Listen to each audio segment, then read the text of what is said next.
Hey guys, tonight we slip quietly into a world of candlelight, drafty halls, and the gentle scratch of wool against your sleeves.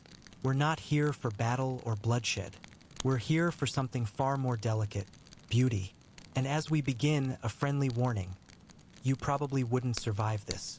Not because of dragons or sword fights, but because medieval fashion and hygiene were, let's say, less than forgiving. So, before you get comfortable, take a moment to like the video and subscribe, but only if you genuinely enjoy what I do here.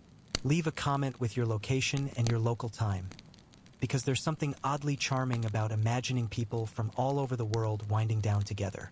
Now, dim the lights, maybe turn on a fan for that soft background hum, and let's ease into tonight's journey together. The first thing you notice as you step into the Great Hall is the glow. Not the modern kind, no soft LED strips or fairy lights, just the trembling light of tallow candles. The air smells faintly of beeswax and smoke, carrying a hint of something. Well, you're not sure if it's roasted meat or someone's boots. The floor beneath your feet is uneven, packed with rushes that have been changed, hopefully, sometime in the last month.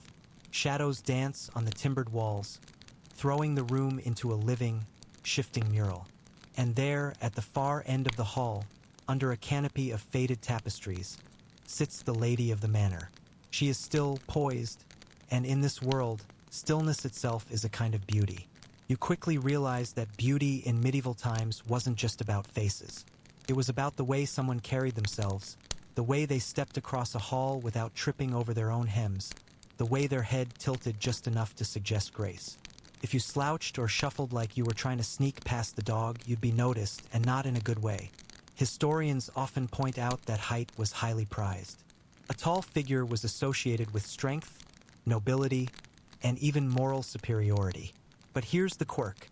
For women, the preferred posture was upright yet slightly yielding, like a swan bowing at the edge of a lake. For men, it was broader shoulders, a confident stance, and ideally a tunic that didn't show too much dirt from last week's hunt. You glance at your own reflection in a piece of polished bronze near the hearth. Warped, dim, and more honest than you'd like. A patchy beard shadow stares back at you, and you remember that in this world, a smooth, clean-shaven face might suggest youth and refinement, or, depending on the year and the region, weakness. Beauty wasn't one thing. It was a moving target shaped by politics, religion, and even the local weather. A widely accepted historical fact is that complexion mattered deeply. Pale, unblemished skin was considered a mark of privilege because it suggested you stayed indoors, far from the labor of fields and sunburns. But the flicker of candlelight could be either friend or enemy. Under its uneven glow, a complexion could appear smooth and radiant, or strangely blotchy. There's a reason why some medieval hosts lined their halls with polished metal or whitewashed walls. It made everyone's skin look just a little more luminous. What often goes unnoticed is posture. Chroniclers occasionally described not only a lady's beauty but how she stood, upright as a candle or with shoulders drooped like a willow. This wasn't mere poetic flourish. It reflected the subtle etiquette of how one's body was meant to speak before the mouth ever did. As you take a seat on a hard wooden bench, the rushes rustling under your boots, you catch sight of a young page darting across the hall to refill a jug. He's quick and quiet, eyes downcast, and you realize that speed and grace, even in such a small act, were marks of admiration. Some medieval poets went so far as to write verses about how someone walked. Imagine that centuries before red carpet struts or runway shows, they were already judging the walk. There's something playful in the thought. How many of us today could have passed this test of first impressions?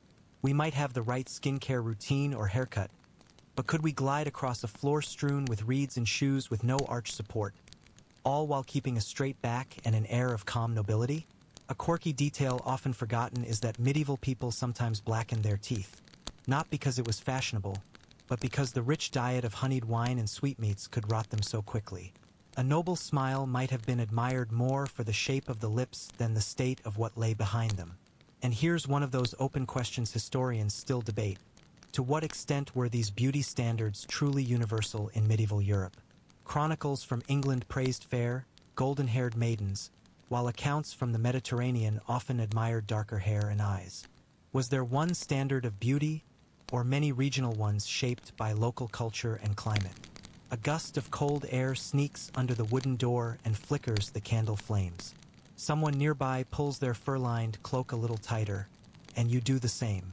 The hall smells faintly of pine and smoke now, the comfort of the fire fighting against the bite of the night. You start to settle in, leaning back against the wooden wall, listening to the soft scrape of knives against trenchers as the last meal of the day winds down. Somewhere a lute begins to play, a slow, lilting tune that carries the hush of the evening. The music seems to soften the edges of the room, blending with the shadows, and for a moment you almost forget how different this world is. You catch yourself wondering if people back then ever felt the same quiet self-consciousness we do today. Did they sit by the fire, worrying about a crooked nose or uneven hairline? Or did they simply accept that their worth in the candlelit hall rested as much on poise as on looks? You don't get an answer. Not tonight. The lute music fades, replaced by the low hum of conversation in a dialect that sounds both familiar and distant. The candles gutter low, and the long hall begins to slip into that soft blur where the line between waking and dreaming thins. You shift a little on the bench, feeling the rough wood under your palm. The cool rushes against your boots. The hall may be drafty, but it has that unspoken warmth of a place where many lives have gathered, eating, laughing, gossiping, quietly measuring each other by their own fleeting idea of beauty. And so you sit there, in the glow of the last few candles, on the threshold of an older world's first impressions, aware that you've only just begun to understand what counted as beautiful here. The first thing you notice the next morning is the light, or rather, the lack of it. The shutters are half closed, keeping out the chill and the sun. In this world, being pale isn't a side effect of bad sleep. It's a full-time career choice. You rub your eyes and glance around the dim chamber.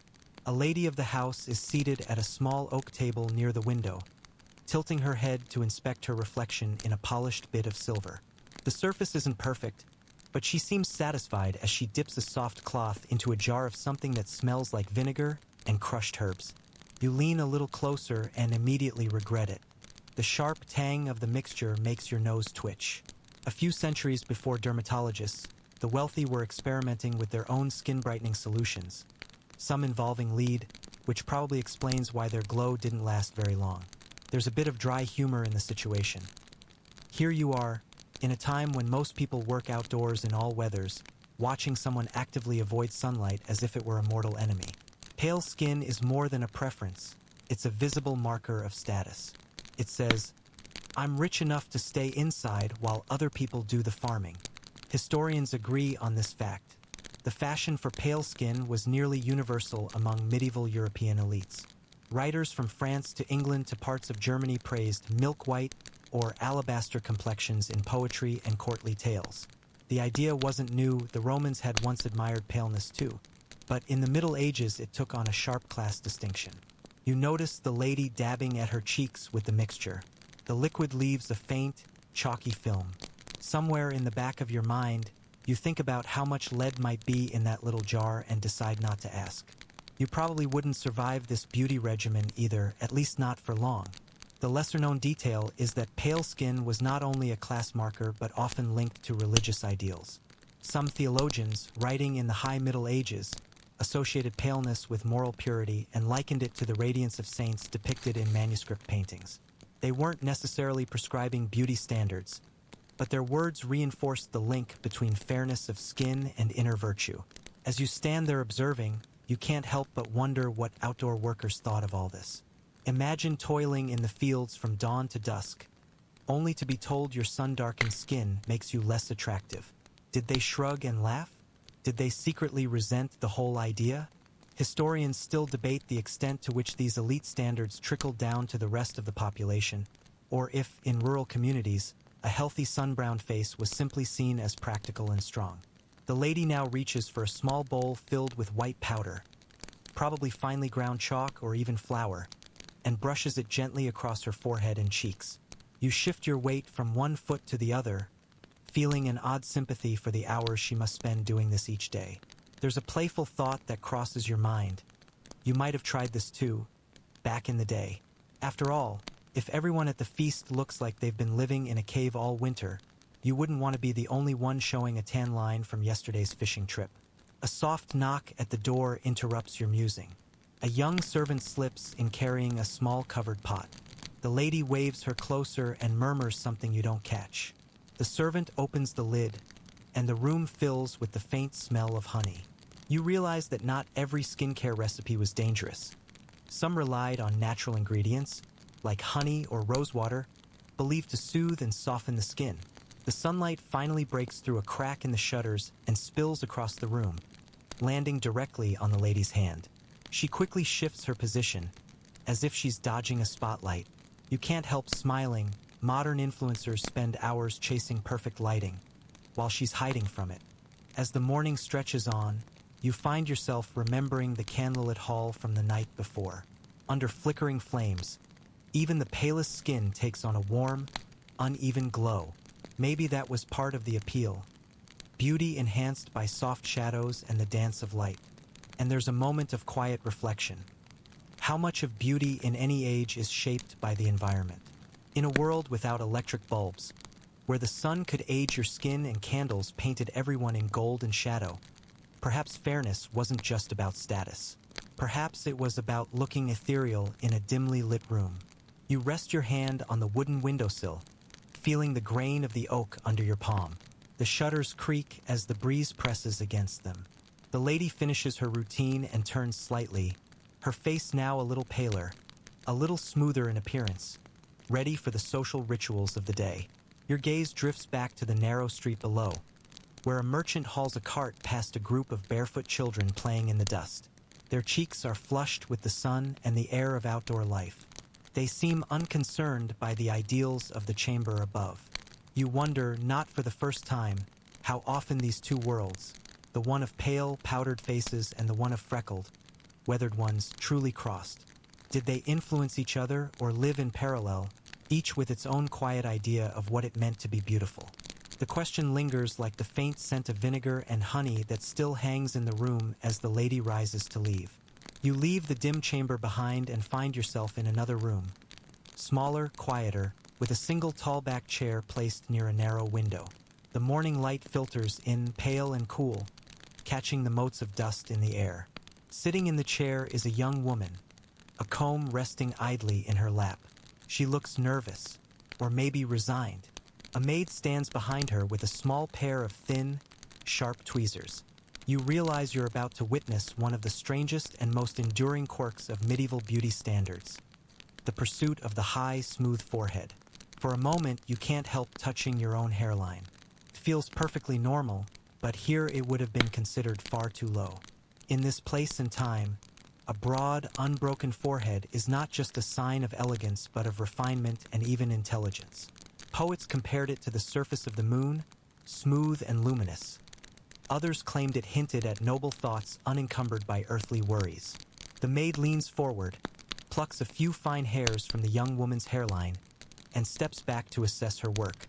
The girl winces but does not protest. You shift in your spot, suddenly aware that beauty has always demanded a certain degree of discomfort, but somehow plucking your entire hairline seems a particularly medieval invention.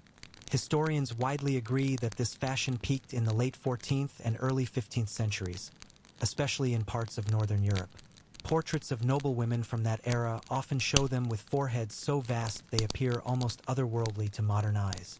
And yet, at the time, such a look was considered the height of sophistication. A lesser-known detail is the practice of using special cloth bands or cawls, worn at night, to push back the hairline or keep stray hairs from creeping forward again. Some even used mild herbal ointments, hoping to slow regrowth. It wasn't exactly painless or foolproof, but beauty rarely waits for comfort.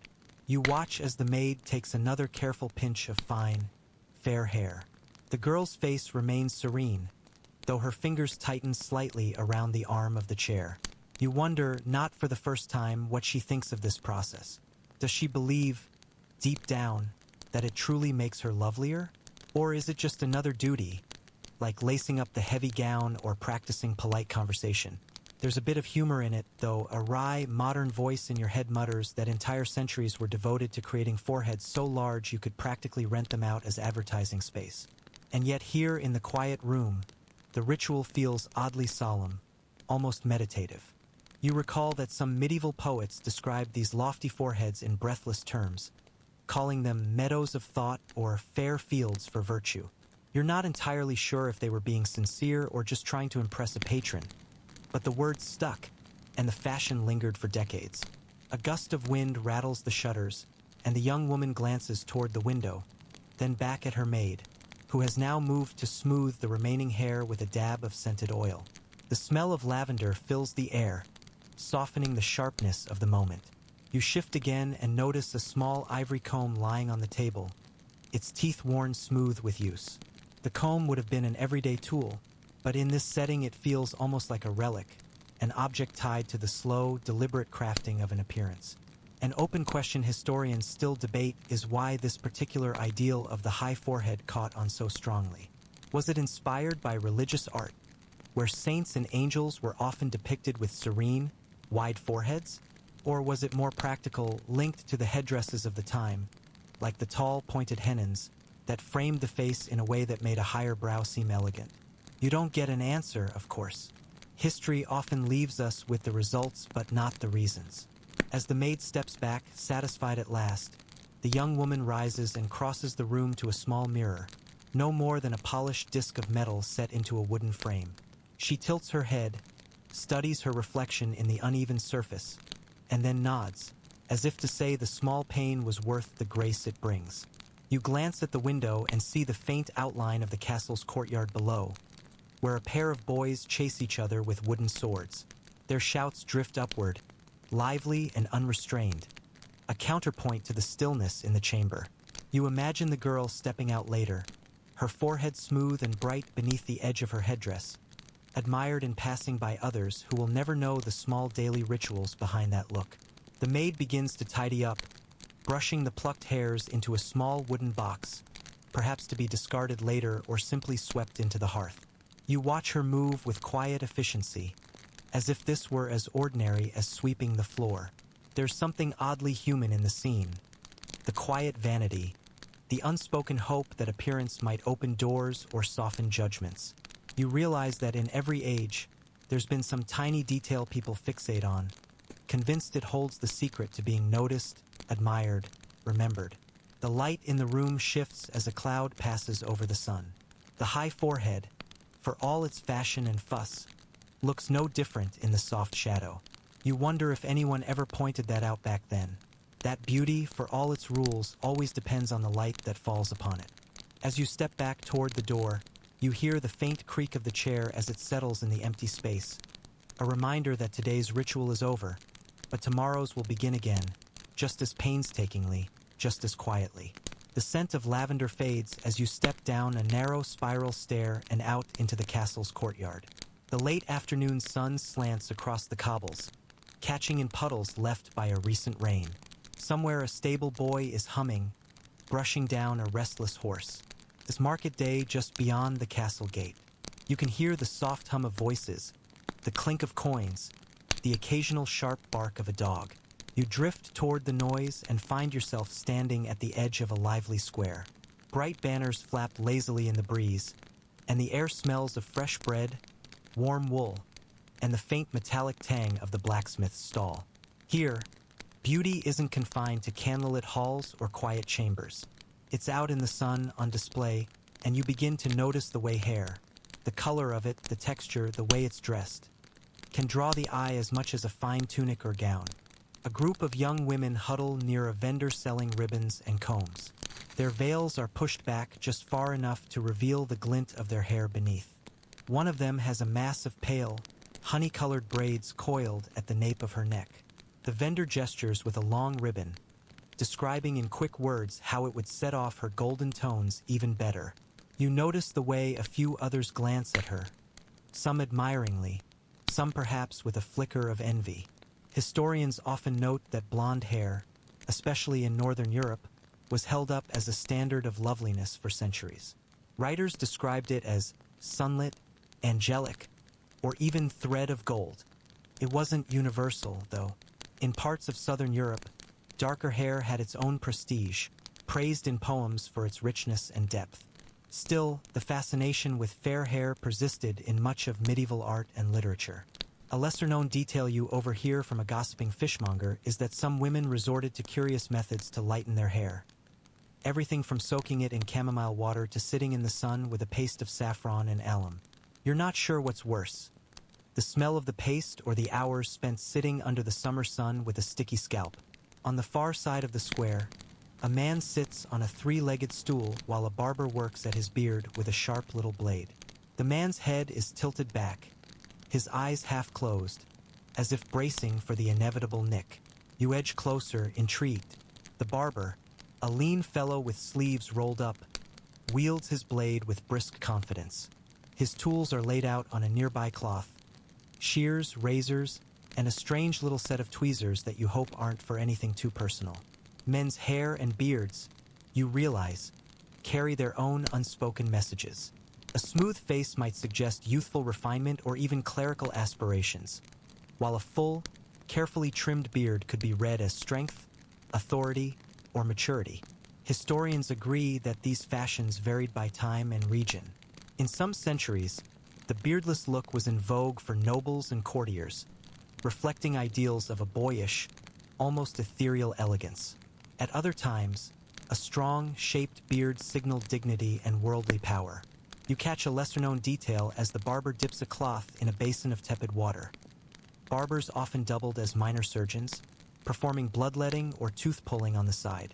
It makes you look at the blade with new respect and a little unease. Nearby, a traveling merchant with a glossy black beard is telling a story to a group of children. His hands move as he talks, catching the sunlight on his silver rings. There's something magnetic in the way he carries himself, the confident tilt of his head, the smooth line of his beard, and you realize that hair, for both men and women, was never just about appearance. It was a kind of language, a statement of who you were or aspired to be. A playful thought drifts into your mind. How much time would you have spent at the barber's chair back then? Would you have risked a nicked chin and a lecture about the benefits of bloodletting just to keep up with the fashion? You glance up at the window of a nearby inn where a man is leaning out, combing his long hair with slow, deliberate strokes. In the sunlight, it catches a reddish gleam. He tosses it back with a touch of theatrical flair, clearly aware of the effect. An open question historians still puzzle over is just how much these beauty ideals really shaped everyday life. Did ordinary townsfolk truly change their hairstyles to keep up with the tastes of the nobility, or did they simply adopt practical, comfortable styles while admiring the fashions from afar? The market square bustles on. A woman with dark braids buys a pot of herbal rinse from an elderly apothecary. A young knight, his hair cropped short, laughs with his companions as they pass the barber's stall. A child tugs at his mother's sleeve, fascinated by a golden comb displayed on a cloth. The breeze shifts, carrying with it the smell of fresh hay and a distant trace of roasting meat.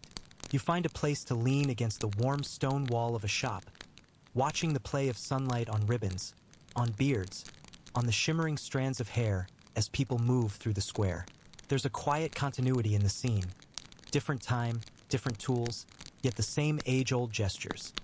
Fingers running through hair, heads tilted to catch the light just so. The small human hope that a simple change of style might open doors, spark admiration, or perhaps just earn a moment's notice in a crowded world. As the afternoon wears on, the shadows of the market stalls lengthen, and the bright glints of hair and metal soften into a warmer glow. The chatter of the vendors drifts upward toward the rooftops, mingling with the coo of pigeons and the occasional clang of the blacksmith's hammer. You find yourself wondering how many whispered compliments have passed through places like this over the centuries. How many fleeting moments of vanity have been caught in the sunlit square. The thought lingers as you step away from the wall, feeling the warmth of the stone fade from your back, and turn to follow the narrow lane leading back toward the castle. You follow the lane from the market square back toward the castle, but instead of returning to the hall, you're drawn to the sounds of distant music and laughter. The air smells of trampled grass, roasted lamb, and something sweet, perhaps honeyed cakes sold from a wooden cart. A small festival has sprung up in the meadow beyond the walls. Banners ripple in the breeze, and people in every imaginable hue of wool and linen drift past you. Rich blues and greens, dull browns, warm reds. The low sun slants across the field, turning the edges of their clothes to soft gold. You pause on the fringe of the gathering and realize that fashion here is as much about beauty as it is about storytelling. Every silhouette in the crowd, the cut of a tunic, the width of a sleeve, the curve of a gown's neckline, tells you who they are, or at least who they want to be. A tall man strides by in a tunic belted tight at the waist, his long, narrow sleeves brushing his knees. A cluster of girls with braided hair follow, their gowns laced snugly over bodices that shape their figures into graceful lines. Their skirts spill out in wide folds that brush the grass, hemmed with embroidered patterns that glint faintly in the late afternoon light. Historians often note that medieval clothing, especially for the upper classes, was not merely functional. It was a performance. The cut and color of your outfit showed your rank, your wealth, and, though few would admit it, your grasp of the current idea of beauty. The widely accepted fact is that the late Middle Ages saw the rise of fitted garments, bodices, doublets, and hose that emphasized the natural human silhouette more than the loose robes of earlier centuries. These new shapes fascinated people, sparking debates among moralists about vanity versus propriety. A lesser-known detail is that the fashion for long, trailing sleeves, some so exaggerated they swept the ground, wasn't only a display of wealth but also a kind of visual poetry. The flowing sleeves softened the lines of the body, making movements appear more elegant. Some even stitched bells or tiny charms into the hems so that each gesture produced a faint, chiming note. You drift deeper into the crowd and stop near a stall where a tailor shows off bolts of imported cloth. Velvets so deep they seem to swallow the light, silks that shimmer like ripples on a pond.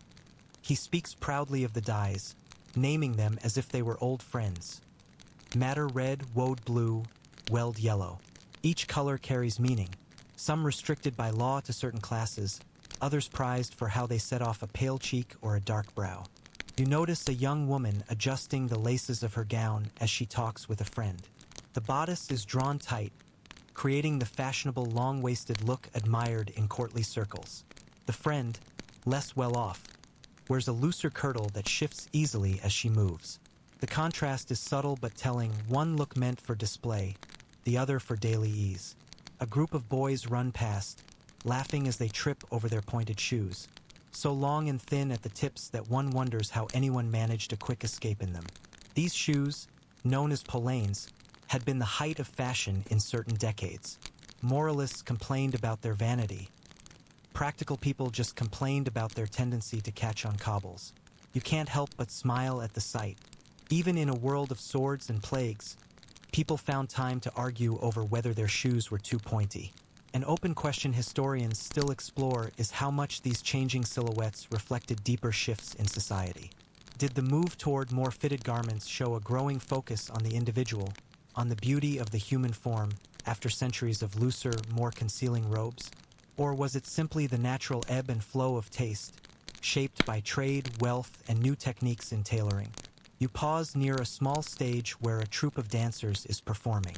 Their bright tunics flare as they spin, the hems brushing the grass in perfect arcs. The music is a cheerful tune played on a reed pipe and a drum, and for a moment the entire meadow seems to sway to the rhythm. The banners, the grass, the skirts. As you watch, a breeze catches the trailing sleeve of a dancer's gown, lifting it in a soft arc that reveals a flash of contrasting silk underneath. The crowd murmurs appreciatively. You realize that beauty here lies as much in movement as in static form. A young boy tugs at his father's hand, pointing at a merchant who is selling small brass clasps shaped like birds. The father laughs, buys one, and kneels to fasten it at the boy's shoulder. The small gesture reminds you that fashion in the Middle Ages wasn't just for the wealthy. Even modest homes found ways to express a sense of style. An embroidered cuff, a dyed ribbon, a clasp that caught the light just so. The sun dips lower, casting a long, honeyed glow over the meadow. Shadows stretch across the bright cloth of tents and the speckled hides of the tethered horses. The air cools a little, carrying with it the faint scent of trampled grass and the sweet smoke of the cooking fires. You think back to the hall and the chamber and the market square, to all the different ways beauty has revealed itself so far, through posture, through skin, through hair, and now through the silhouette of a figure outlined against the late daylight. There's something both fleeting and enduring about it, like the flare of a dancer's sleeve or the rustle of a pointed shoe across the grass. Gone in a moment, yet captured in memory, and in the verses of some poet who stood in just such a meadow centuries ago. The music winds down, replaced by the low hum of evening voices. People gather near the fires to eat and talk, their bright clothes now muted in the deepening dusk. A distant bell from the castle calls out the hour, and the meadow begins to settle. You linger at the edge of the crowd, watching the shifting shapes of skirts and cloaks as they merge into the growing shadows. Somewhere nearby, a girl laughs, and the sound carries like a thread of light in the dark. You draw your cloak a little tighter around your shoulders and turn back toward the road that leads to the quieter heart of the town. The twilight follows you back toward the old stone bridge that spans the shallow river. The surface of the water glints like a sheet of hammered bronze, broken only by the slow ripple of reeds near the banks. The hush of evening settles across the land, carrying the faint echo of a lute from some distant window. As you cross the bridge, you notice the way the sky's final embers reflect in the ripples. A group of townsfolk gathers by the water's edge, women washing the last scraps of linen, a fisherman untangling his net.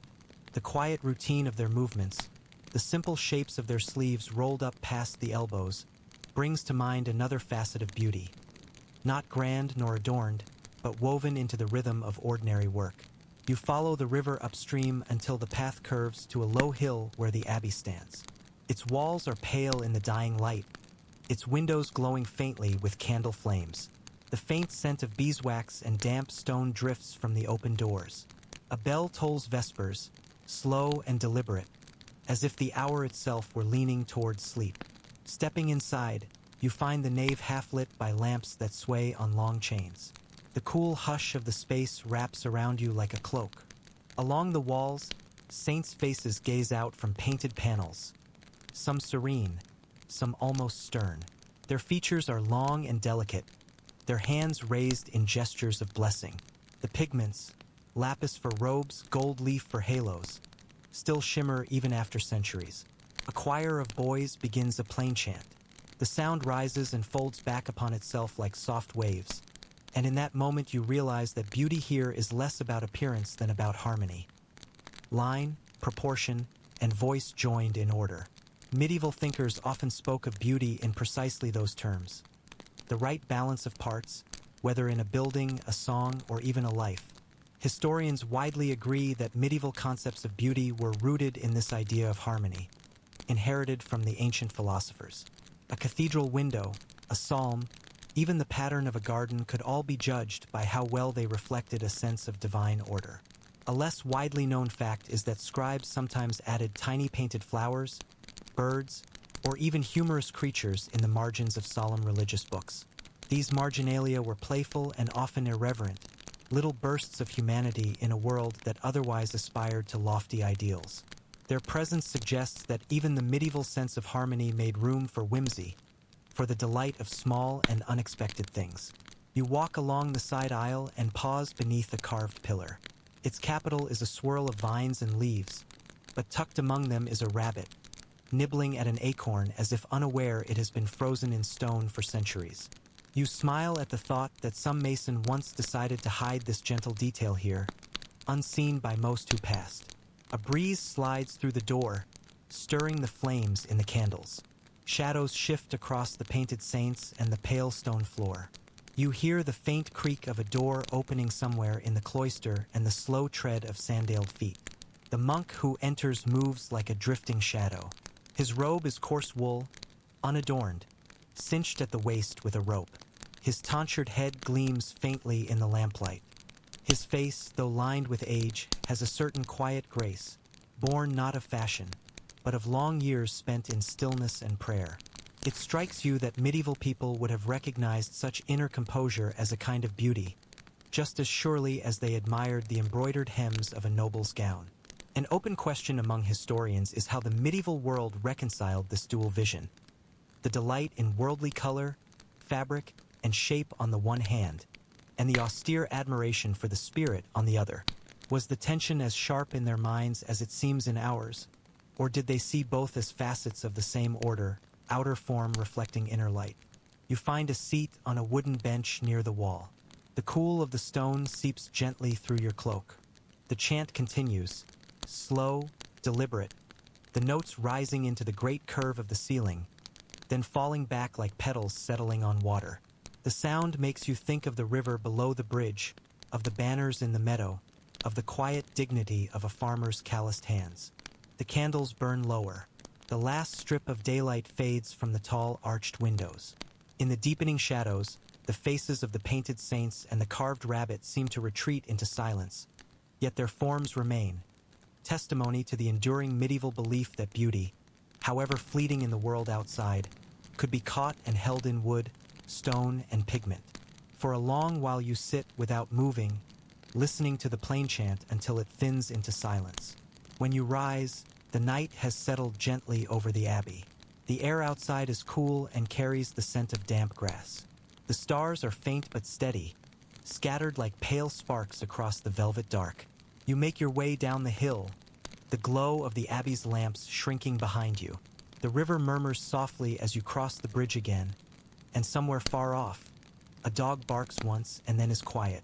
You feel as if you've passed not only through places but through layers of time, each one revealing a different shade of what beauty meant to those who lived long before. By the time you leave the riverside path behind, night has folded the countryside into its dark, soft cloak. The moon hangs low, an imperfect silver coin among the stars. Its light silvers the damp grass and makes the distant castle walls glow faintly, as though they have stored up the day's sunlight and now release it in whispers. You follow a winding lane that leads to a quiet garden at the edge of the abbey grounds. The air here is rich with the scent of late-blooming herbs, rosemary, thyme, a touch of fennel. The path crunches beneath your boots, and your breath mists faintly in the chill. A stone bench waits beneath an old pear tree whose branches bow like a kindly elder's arms. You sit. The bench is cool but smooth, worn down by centuries of other visitors. In the hush of night, you can hear the faint clink of iron from the blacksmith's forge far away, the soft rustle of a hedgehog nosing through the leaves, and the distant creak of a cart wheel on a country road. All of it seems slower now, as if the world itself is taking a deep, careful breath. The moonlight picks out the shapes of garden beds, low mounds edged with wooden stakes. Lavender bushes sway slightly in the breeze, their scent drifting toward you. It's a strangely tender place to consider the long story of beauty. Throughout this journey, you've passed through candlelit halls, busy markets, private chambers with their sharp tools for plucking and trimming, festivals alive with color, and solemn churches where harmony was measured in sound and proportion. Each glimpse has revealed a different layer of the medieval idea of what it meant to be beautiful. Some of those standards feel surprisingly familiar: smooth skin, bright hair, the elegance of a particular silhouette. Others feel almost alien: the devotion to a high forehead, the reverence for inner stillness, the readiness to see grace in something carved from stone or sung in plain chant. One widely accepted historical fact is that medieval ideals were not uniform across time or region. The look that won admiration in a Burgundian court in the 15th century might have been shrugged at in a Norman village 2 centuries earlier. Fashion shifted with trade routes, with the influence of foreign queens, with changes in the church's stance on vanity. A lesser-known detail is that during certain periods, even the shape of fingernails drew comment. Manuals of courtesy warned against nails that were too long or too chewed. Poets sometimes compared a lady's small, pale nails to ivory. Such a tiny thing, yet another reminder that the definition of beauty often lies in the details. An open question still debated by historians is how much ordinary villagers, ploughmen's wives, shepherd boys, market women, ever chased the standards that court poets praised. Did they share the same longing for paler skin and higher foreheads? Or did they measure beauty by a different yardstick, perhaps one more grounded in warmth, health, and simple vitality? The records mostly reflect the voices of the literate elite, so the humbler opinions remain largely in shadow. You tilt your head back and study the sky. The constellations are as they were then, pricking their patterns across the heavens. A faint mist drifts over the garden wall, carrying with it the scent of the nearby river.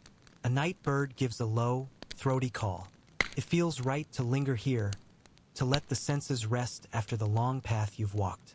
When you think of the women painting their faces with powders that sometimes poison them, or the men sculpting their beards to declare a kind of chivalric identity, or the monks carving a laughing rabbit among sacred vines, you sense that the thread running through all these efforts was not merely vanity but a kind of human longing.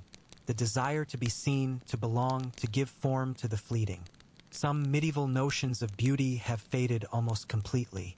Few today seek the fashionably high forehead or the stiff, brocaded silhouette that once defined elegance. Yet some ideals endure, transformed but recognizable. The care for hair and skin, the wish for clothing to express something beyond utility, the idea that beauty has as much to do with presence and poise as with measurement. The garden around you is perfectly still now except for the soft ticking of a beetle moving across a leaf. Moonlight touches the rim of the bench, slides across your sleeve, and rests in the hollow of your palm. The night has gathered all the stories you've passed through and folded them into its vast, quiet breath. You realize that beauty in the medieval world was neither simple nor singular. It lived in candle flames and carved saints, in festival ribbons and the smooth curve of a forehead, in the lift of a singer's voice and the slow patience of a monk's smile. It was as changeable as fashion and as enduring as the moonlight on the garden stones. Somewhere beyond the garden wall, a dog barks once, then falls silent. The river murmurs unseen in the darkness. The scent of lavender grows more pronounced as the air cools. You sit a little straighter, as though aware that you've reached the farthest point of the night's wandering. The centuries between you and that world feel thinner here. You can almost believe that if you stayed long enough, a figure in a hooded cloak might slip quietly past the garden gate, leaving a faint trace of rosemary in the air, and you'd both understand that you were sharing the same small moment beneath the same moon. Stay seated there on the garden bench a while longer. Let the weight of the night settle gently across your shoulders. Breathe in slowly through your nose, feeling the cool air pass through you. Then let it out again just as slowly, as if releasing the last threads of the day. The garden is still, its shadows softened by moonlight. A thin mist drapes itself over the low beds of lavender and thyme, and in that silvered hush you begin to feel the quiet pulse of the earth beneath you.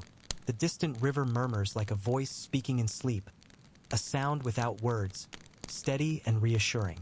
You notice how the breeze moves across your skin, nothing sharp or hurried, just the soft brush of the night's calm breath.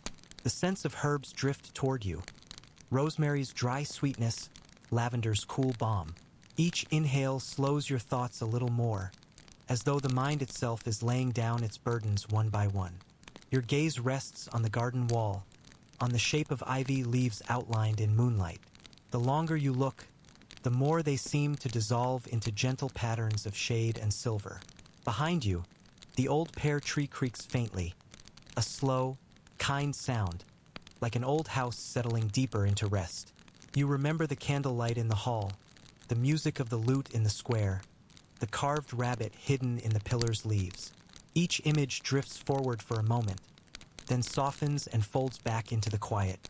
The night gathers them all, smooths their edges, and lets them settle like petals on a pond. Breathe in again, slowly, without effort. Hold it just for the space of a heartbeat. Let it go, easy and unforced. Feel your shoulders sink a little lower, your hands resting more loosely in your lap.